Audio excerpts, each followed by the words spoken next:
Black Ops 7's Ashes of the Damned is one of the biggest traditional zombies maps the series has ever seen, with 6 distinct locations connected by a series of roads and an upgradable vehicle that can get you and your squad from point A to B. I sat down with Kevin Drew, design director, and Dan Loffer, associate narrative director, to chat about Black Ops 7 Zombies and what fans can expect when the game drops on November 14th.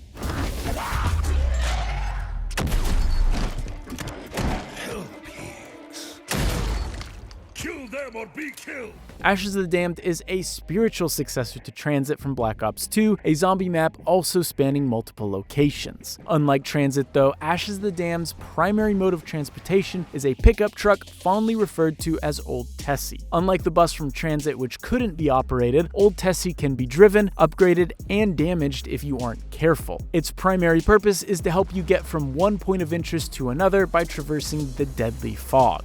While you can wander into the fog by foot if you choose, it likely won't end well without Old Tessie backing you up. I always really loved the idea of Transit, which was this kind of having like real tension between destinations. And so it's been a long time since we've had something like that, and we wanted to give that another go, right? Like, what does that look like in the year 2025?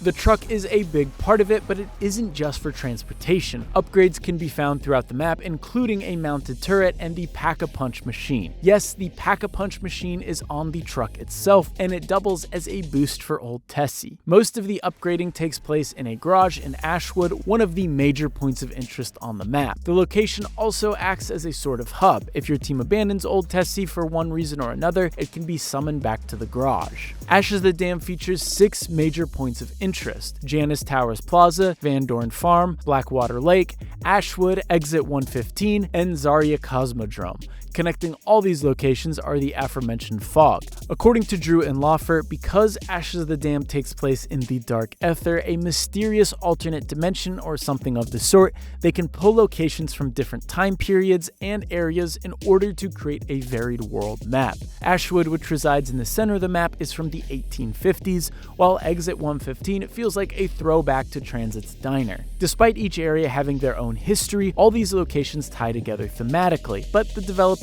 weren't ready to say how. So each area definitely has its own story and vibe, but they all very kind of tie very, very thematically into core story elements that will kind of carry forwards over the course of the seasons as everything kind of unrolls. We don't know a lot of details about the story other than that the crew from Black Ops 6 was sucked into the Dark Ether and they met up with alternate versions of the zombies' protagonists: Dempsey, Takeo, Nikolai, and Richtofen.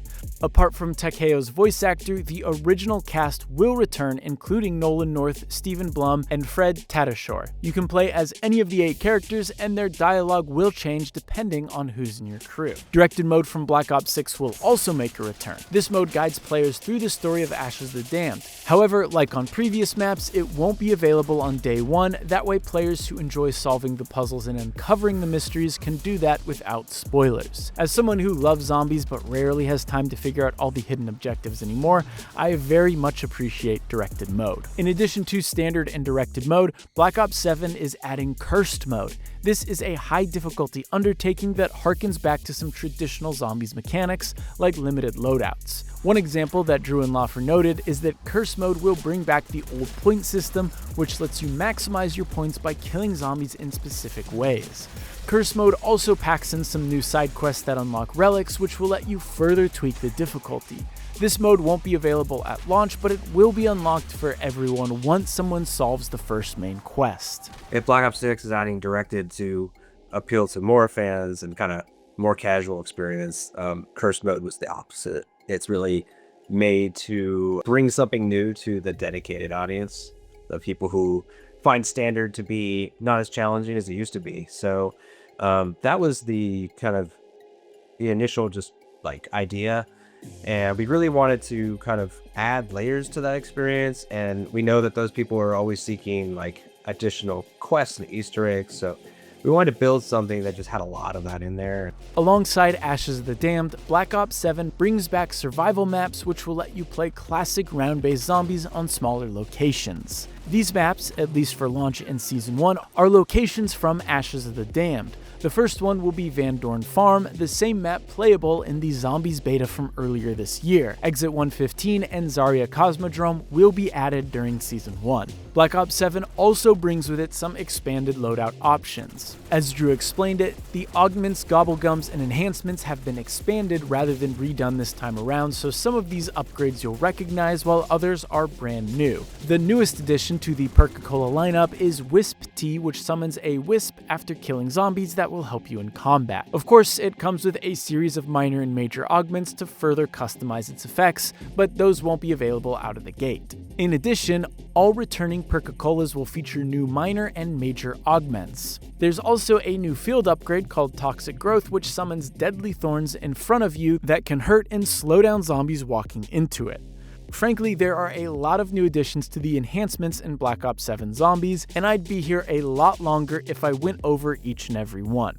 Call of Duty Black Ops 7's Ashes of the Damned feels like an ode to Black Ops 2's Transit, and it's exciting to see what that premise looks like 13 years later. The new and returning modes, as well as the improved augment system, makes this feel like the most feature-rich Zombies package we've ever seen.